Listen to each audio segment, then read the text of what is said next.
मित्रों नमस्कार, मैं धनंजय शुक्ल। हेलो धनंजय यूट्यूब चैनल में मैं आपका स्वागत करता हूं। मित्रों, जब बात आती है अत्याचार की, अराजकता की, तो सोचना पड़ता है कि कौन ऐसा है जो अराजक नहीं है, कौन ऐसा है जो सत्ता लोलुप नहीं है। सारे राजनीतिज्ञों की स्थिति इधर से उधर, उधर से इधर एक ही जैसी है। लेकिन फिलहाल सठे साठे समाचरित, अगर कोई दबंगई कर रहा है, अगर गुंडई कर रहा है, अगर अत्याचार कर रहा है, तो उसके साथ तो उसी तरह का व्यवहार होना चाहिए। और ये कदम हमारे उत्तर प्रदेश में योगी आदित्यनाथ जी ने उठाया है, इसीलिए उन्हें बुलडोजर बाबा कहा जाता है। लेकिन भारत के पूर्वी क्षेत्र में एक राज्य है पश्चिम बंगाल, जहाँ ममता बनर्जी का शासन है और ममता बनर्जी बहुत तेज तर्रार महिला मानी जाती रही हैं। लेकिन अब लगता है अपने सिपह सालारों के अत्याचारों से, अराजकता से उनकी भारी धूप फजियत हो रही है और मुझे बहुत घृणा हो रही है। जैसी घटनाएं वहाँ हुई हैं पश्चिम बंगाल में, वो शाहजहां शेख कोई वहाँ के उनके सिपह सालार हैं या लोगों के वो कृपा पात्र हैं, उनका संदेश खाली स्थान है। संदेश खाली स्थान में फार्म हाउस है, पोल्ट्री फार्म है, और वहाँ वो मनचाहा उनका एम्पायर खड़ा कर लिए हैं, वहाँ मनचाहा अत्याचार करते हैं। ऐसा वहाँ की लोकल महिलाओं ने बताया है। बताया ही नहीं है, चप्पल, जूता, लाठी, डंडा लेकर महिलाएं उस पोल्ट्री फार्म में घुस गईं। जब उनको ये लगा कि हाँ, ये ऐसा कुछ इनका दम कम हो रहा है, नहीं तो इतनी दहशत थी कि उनके खेतों पर इन साहब का कब्जा है, उनके घरों पर, उनके शरीर पर इनका कब्जा बन गया था। महिलाओं का तो यहाँ तक कहना है कि रात के अंधेरे में ये लोग आते थे और सरकारी छापामार बन करके और बताते थे कि भाई हमें छापा मारनी है, आपके घर की जांच करनी है, और सुंदर महिलाओं को, लड़कियों को जबरिया उठा ले जाते थे। 2-2, 3-3 दिन तक ये लोग रखते थे। महिलाओं का तो ये भी कहना है कि इन लोगों ने कितनी महिलाओं की और बेगुनाहों की हत्या कर दी, कोई जानता ही नहीं है, कहीं एफआईआर तक नहीं दर्ज हुआ। ममता दीदी फिर आती हैं और बोलती हैं कि क्यों नहीं इन्होंने एफआईआर दर्ज कराया। जाहिर सी बात है, सत्ता जिसकी होती है, ताकत उसकी होती है, कौन सुनने वाला है, थाने से भगा दिए जाएंगे लोग। शायद इसी कारण से कभी ऐसा प्रयास किया भी होगा तो कोई नहीं जानता है। ऐसे ही मामले में जब ईडी राशन घोटाले का एक बड़ा मामला था जो कोविड के ज़माने का, उसकी जांच करने ईडी 24 जनवरी को पहुंच गई इसी पोल्ट्री फार्म में।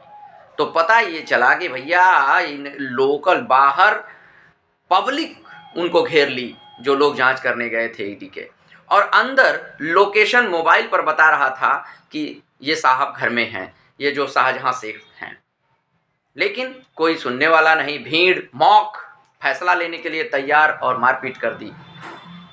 लोगों ने देखा कि फोटो में देखा गया, मीडिया में देखा गया कि वो भाग रहे हैं और पब्लिक पीछा कर रही है। जब ये हुआ उसी समय महिलाओं को लगा कि इनकी अब नकेल कस रही है, तो महिलाएं उग्र हो गईं और पुरुष नहीं आए इस मामले में, लेकिन महिलाएं आईं और महिलाओं ने जो आरोप लगाए, जघन्य कृत्य के आरोप लगाए इन लोगों के ऊपर, वह अपने आप में शर्मसार करने वाला है।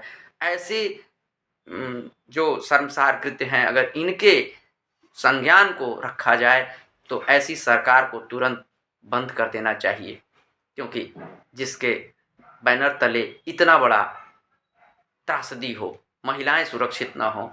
अभी फ़िलहाल जांच की व्यवस्था बनाई जा रही है, एसआईटी गठित होगी, सीबीआई जांच होगी। गवर्नर को हस्तक्षेप करना पड़ा, वहाँ के स्थानीय गवर्नर जो राज्य में गवर्नर होते हैं और केंद्र के प्रतिनिधि के रूप में होते हैं, केंद्र का ईडी जाता है और वहाँ जांच करने और उनकी पिटाई हो जाती है, तो गवर्नर साहब उनसे बल्कि मिलने भी गए थे और सरकार पर त्वरित कार्रवाई करने की बात कही थी। बहुत सारी हौच पौच की स्थिति है कि राशन घोटाले की जांच कौन करेगा। अभी वहाँ एक साहब हैं वकीबुर रहमान, जो उस जमाने में खाद्य मंत्री बंगाल के साथ मिलकर पूरा राशन खुलेआम बेच दिया था बाजार में, इसका भी चर्चा है। वो शेख शाहजहां ज्योति प्रिय मलिक जो वहाँ वन मंत्री हैं, उनके बड़े करीबी हैं और उनके साथ उन्होंने ये सारा कांड किया है। राजनीति अपनी जगह है, लोग आरोप प्रत्यारोप लगाते जा रहे हैं। सुप्रीम कोर्ट ने कहा है कि भाई हाई कोर्ट ने मामले का संज्ञान लिया है, इंतजार कीजिए, आप उसमें हड़बड़ाइए नहीं। टीएमसी अपना सफाई दे रही है, बैकफुट पे आकर बात कर रही है। कांग्रेस और भाजपा को मौका मिला है, वो भी कूदे हुए हैं। लेकिन महिला अत्याचार का क्या, महिलाओं के साथ ये शोषण, ये बर्बरता, ये सवाल इन लोगों को सोने कैसे देता है? ये बहुत जघन्य कृत्य है, बहुत विभत्स घटना है। और इसमें अगर सच्चाई नहीं होती तो महिलाएं इस तरह से लाठी डंडे के साथ उस कंपाउंड में घुसकर आग नहीं लगा देती।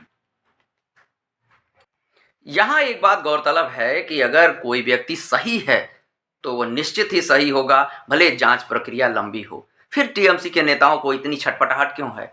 जाहिर सी बात है, जब गोलबंदी होगी तो विवाद बढ़ेगा। हर फैसला भीड़ नहीं कर सकती है। मामले में अगर बेगुनाह मारे गए हैं तो जांच अतिशीघ्र हो जानी चाहिए। 2024 के इलेक्शन का फ़ायदा उठाने के लिए सारी पार्टियां मरी जा रही हैं। लेकिन जिन परिवारों के साथ ये घटनाएं हुई हैं, जिनके ऊपर ये अत्याचार हुए हैं, उनसे जाकर ज़रा उनके दर्द, उनके हालचाल पूछिए, समझिए कि हो क्या रहा है। राजनीति की भेंट चढ़ जा रहे हैं ऐसे लोग। यह नागरिकों की रक्षा नहीं है। बीजेपी, कांग्रेस, टीएमसी सब के अपनी बातें हैं, अपनी सफाई है, लेकिन ये चाहे जितना तर्क दे लें, अगर हर फैसला भीड़ करेगी तो फिर आप लोग किस लिए हैं? चाहे वो बंगाल में ममता बनर्जी हों या केंद्र में प्रधानमंत्री मोदी हों।